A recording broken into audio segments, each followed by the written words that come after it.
കാസർഗോഡ് എന്നുള്ള ദൃശ്യങ്ങളാണ്. അവിടെ നേരത്തെ നാം കണ്ടതാണ് മുഖ്യമന്ത്രിയുടെ കോലം കത്തിക്കലടക്കമുള്ള ശക്തമായ പ്രതിഷേധം യൂത്ത് കോൺഗ്രസിന്റെ പ്രവർത്തകർ നടത്തുന്നത്.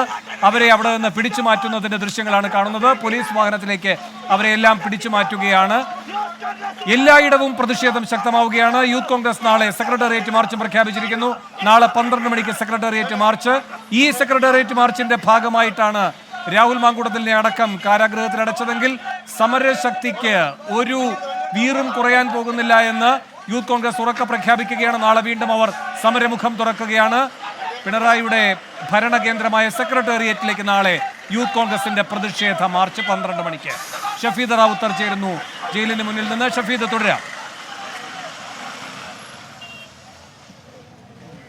വേണു, നമ്മൾ സൂചിപ്പിച്ചതുപോലെ തന്നെ ഇക്കാര്യത്തിലെ ഏറ്റവും ഗൗരവമുള്ള വിഷയം ഇന്ന് യൂത്ത് കോൺഗ്രസും പ്രതിപക്ഷ സംഘടനകളും ചൂണ്ടിക്കാണിക്കുന്ന വിഷയം ഇങ്ങനെ ഒരു പോലീസ് രീതി ഇതിനു മുൻപ് ഉണ്ടായിട്ടില്ല എന്നുള്ളതാണ്. മാത്രമല്ല, യൂത്ത് കോൺഗ്രസ് സംസ്ഥാന അധ്യക്ഷനെ വീട്ടിൽ നിന്ന് നാടകീയമായി അറസ്റ്റ് ചെയ്യുന്നത് മുതൽ തിരുവനന്തപുരത്തേക്ക് എത്തിക്കുന്ന, ഒടുവിൽ പൂജപ്പുര ജയിലിലേക്ക് എത്തിക്കും വരെയുള്ള ഓരോ ഇൻസിഡന്റുകളും അല്ലെങ്കിൽ ഓരോ സംഭവങ്ങളെയും നമ്മൾ കൃത്യമായി നോക്കുകയാണെങ്കിൽ അത് ഇതുവരെ കണ്ടിട്ടില്ലാത്ത പോലീസ് രീതിയെ നമുക്ക് മനസ്സിലാക്കാൻ കഴിയും. പ്രത്യേകിച്ച് പ്രോസിക്യൂഷൻ കോടതിയിലടക്കം ഉന്നയിച്ച ചില വിഷയങ്ങൾ. നമുക്ക് കാസർഗോഡ് എന്നുള്ള വിവരങ്ങളൊന്ന് തേടേണ്ടതുണ്ട്. അരുൺ പൂപ്പറമ്പാടം ചേരുന്നു. അരുൺ, വളരെ വലിയ പ്രതിഷേധമായിരുന്നു അവിടെ. പ്രവർത്തകരുടെ വലിയ പങ്കാളിത്തം ഉണ്ടായിരുന്നോ? ഇപ്പോഴത്തെ സ്ഥിതി എന്താണ്? വേണു, നമ്മൾ ദൃശ്യങ്ങളിൽ കാണാം. മുഖ്യമന്ത്രിയുടെ കോലം ദേശീയപാതയിൽ യൂത്ത് കോൺഗ്രസ് പ്രവർത്തകർ കത്തിച്ചു. അതിനുശേഷം ദേശീയപാത ഉപരോധിക്കാനുള്ള നീക്കമായിരുന്നു. 10ഓളം വരുന്ന യൂത്ത് കോൺഗ്രസ് പ്രവർത്തകരാണ്, നഗരത്തിലെ തന്നെ 10ഓളം വരുന്ന യൂത്ത് കോൺഗ്രസ് പ്രവർത്തകരാണ് ഇത്തരത്തിലൊരു പ്രതിഷേധവുമായി രംഗത്തെത്തി. ഇപ്പോൾ മുഴുവൻ പ്രവർത്തകരെയും പോലീസ് ബലം പ്രയോഗിച്ച് അറസ്റ്റ് ചെയ്ത് നീക്കുന്ന സാഹചര്യമാണ് ഉണ്ടായത്. ദേശീയപാത ഏകദേശം 10 മിനിറ്റോളം ഉപരോധിച്ചു. അത്തരത്തിൽ ഗതാഗത കുരുക്കുൾപ്പെടെ ഉണ്ടായി. ശക്തമായ പ്രതിഷേധം സംസ്ഥാന വ്യാപകമായി യൂത്ത് കോൺഗ്രസിന്റെയും KSUവിന്റെയും അത്തരത്തിൽ പ്രതിപക്ഷ സംഘടനകളുടെ ഭാഗത്തുനിന്നുണ്ടാകുന്നു. അതിന്റെ ഭാഗമായാണ് ഇവിടെയും പ്രതിഷേധമുണ്ടായത്. ദേശീയപാത ഉപരോധിക്കാനുള്ള നീക്കം പോലീസ് തടഞ്ഞു. 10ഓളം വരുന്ന പ്രവർത്തകരെ അവിടുത്തെ മണ്ഡലം നേതാക്കൾ ഉൾപ്പെടെ പോലീസ് അറസ്റ്റ് ചെയ്ത് നീക്കുന്ന സാഹചര്യമാണ് ഉണ്ടായത്. ഇപ്പോൾ ഗതാഗതം പോലീസ് പുനഃസ്ഥാപിച്ചിട്ടുണ്ട്. മുഴുവൻ പ്രവർത്തകരെയും പോലീസ് ഇവിടെ നിന്ന് അറസ്റ്റ് ചെയ്ത് നീക്കിയിട്ടുണ്ട്. വേണു, ശരി. അരുൺ പൂപ്പറമാണ് കാസർഗോഡ് നിന്നുള്ള വിവരങ്ങൾ നൽകിയത്. അവിടെ ശക്തമായ പ്രതിഷേധമാണ് ഉണ്ടായത്. മുഖ്യമന്ത്രിയുടെ കോലം കത്തിച്ചത് അടക്കമുള്ള പ്രതിഷേധമാണ് അവിടെ നടന്നത്. പ്രവർത്തകരെ പോലീസ് അവിടെ നിന്ന് നീക്കം ചെയ്തിട്ടുണ്ട്. പക്ഷേ ദേശീയപാതയിൽ ഇപ്പോഴും മുഖ്യമന്ത്രിയുടെ കോലം കത്തിച്ചതിൻ്റെ അഗ്നിനാളങ്ങൾ അടങ്ങിയിട്ടില്ല. ഷഫീദ് വീണ്ടും പൂജപ്പുര സെൻട്രൽ ജയിലിന് മുന്നിൽ നിന്ന് തുടരുന്നുണ്ട് പുതിയ വിവരങ്ങളുമായി. ഷഫീദ്, വിഷ്ണു പറഞ്ഞത് എന്താണ്? തിരിച്ചു വന്ന് മാധ്യമങ്ങളെ കാണാം എന്നാണോ?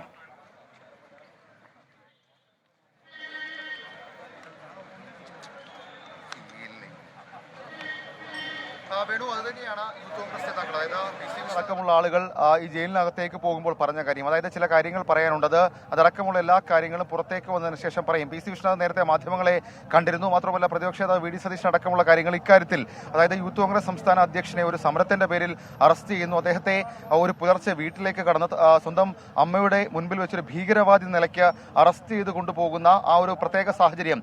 ആ സാഹചര്യത്തിൽ നിയമ നടപടിയുമായി തന്നെ മുന്നോട്ട് പോകും. അത് ഏതറ്റം വരെയും മുന്നോട്ട് പോകുമെന്നുള്ള കാര്യം അത് കോൺഗ്രസ് ഇതിനോടകം തന്നെ വ്യക്തമാക്കിയിട്ടുണ്ട്. സ്വാഭാവികമായും അക്കാര്യത്തിൽ കോൺഗ്രസിന്റെ ഭാഗത്തു നിന്നും യൂത്ത് കോൺഗ്രസിന്റെ ഭാഗത്തു നിന്നും വ്യാപകമായ പ്രതിഷേധം, അത് നമ്മൾ കാസർഗോഡ് കണ്ടതുപോലെ തന്നെ സംസ്ഥാന വ്യാപകമായ പ്രതിഷേധങ്ങൾ ഉണ്ടാകും. നാളെ സെക്രട്ടറിന് മുമ്പിലേക്ക് വീണ്ടും ഒരു മാർച്ച് യൂത്ത് കോൺഗ്രസ് നടത്തുന്നുണ്ട്. മാത്രമല്ല, രാഷ്ട്രീയമായി ഇക്കാര്യത്തിൽ ആഭ്യന്തര വകുപ്പിന്റെ ചുമതല കൂടിയുള്ള മുഖ്യമന്ത്രിയെ കടന്നാക്രമിക്കുകയാണ് പ്രതിപക്ഷം. അദ്ദേഹം പറയുന്നത്, അത് രാഹുൽ മാങ്കൂട്ടത്തിൽ ഈ ഫോർട്ട് പോലീസ് സ്റ്റേഷനിലെ വൈദ്യപരിശോധനയ്ക്ക് ശേഷം തിരിച്ചിറങ്ങി അദ്ദേഹം മാധ്യമങ്ങളെ കണ്ടപ്പോൾ പറഞ്ഞ കാര്യം, അത് മുഖ്യമന്ത്രിയുടെ അറിവോടുകൂടി അങ്ങനെ വിരട്ടാനുള്ള ശ്രമം അത് നടന്നു. പക്ഷെ അതൊന്നും വിലപ്പോകില്ല, അതൊന്നും നടക്കാൻ പോകുന്നില്ല എന്നുള്ള ഒരു മറുപടി. ഷഫീദ് റാവുത്തറാണ് പൂജപ്പുര സെൻട്രൽ ജയിലിന് മുന്നിൽ നിന്ന് വിവരങ്ങൾ നൽകിക്കൊണ്ടിരിക്കുന്നത്. ഒരു വശത്ത് കാണുന്നത് കാസർഗോഡ് നടന്ന ശക്തമായ പ്രതിഷേധത്തിന്റെ ദൃശ്യങ്ങളാണ്. മുഖ്യമന്ത്രിയുടെ കോലം കത്തിച്ചുള്ള പ്രതിഷേധമാണ് ദേശീയപാതയിൽ യൂത്ത് കോൺഗ്രസുകാരുടെ ഭാഗത്തു നിന്നുണ്ടായത്.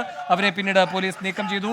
കുത്തിയിരുന്ന അവിടെ പ്രതിഷേധ മുദ്രാവാക്യം മുഴക്കിയ പ്രവർത്തകരെയാണ് പോലീസ് നീക്കം ചെയ്തത്. ഇപ്പോൾ PC വിഷ്ണുനാഥ് പൂജപ്പുര സെൻട്രൽ ജയിലിനകത്ത് രാഹുൽ മാങ്കൂട്ടത്തിലിനെ കാണാൻ പോയിരിക്കുകയാണ്. രാഹുൽ മാങ്കൂട്ടത്തിലിന് മാധ്യമങ്ങളോട് സംസാരിക്കാനുള്ള ഓരോ അവസരവും പോലീസ് നിഷേധിക്കുന്നതാണ് നാം കണ്ടത്. ബലാത്കാരമായി അതിനനുവദിക്കാതെ രാഹുലിനെ പിടിച്ച് പോലീസ് വാഹനത്തിനുള്ളിലേക്ക് തള്ളിയിടുന്ന CI ഷാഫിയുടെ അത്യുത്സാഹവും നാം കണ്ടതാണ്. PC വിഷ്ണുനാഥ് പറഞ്ഞതുപോലെ ഈ ഭരണകൂടത്തിന് ഭ്രാന്ത് പിടിച്ചിരിക്കുന്നു. അദ്ദേഹത്തിന്റെ പ്രതികരണം അങ്ങനെയായിരുന്നു. രാഹുൽ മാങ്കൂട്ടത്തിലിനെ കണ്ടതിന് ശേഷം PC വിഷ്ണുനാഥ് മാധ്യമങ്ങളോട് സംസാരിക്കാമെന്ന് പറഞ്ഞിട്ടുണ്ട്. രാഹുലിന് പറയാനുള്ളതടക്കമുള്ള കാര്യങ്ങൾ വിഷ്ണുവിന്റെ പ്രതികരണത്തിൽ നിന്ന് അറിയാൻ കഴിയുമെന്ന് കരുതുന്നു. 24 അഞ്ചിന്റെ വജ്രത്തിളക്കം.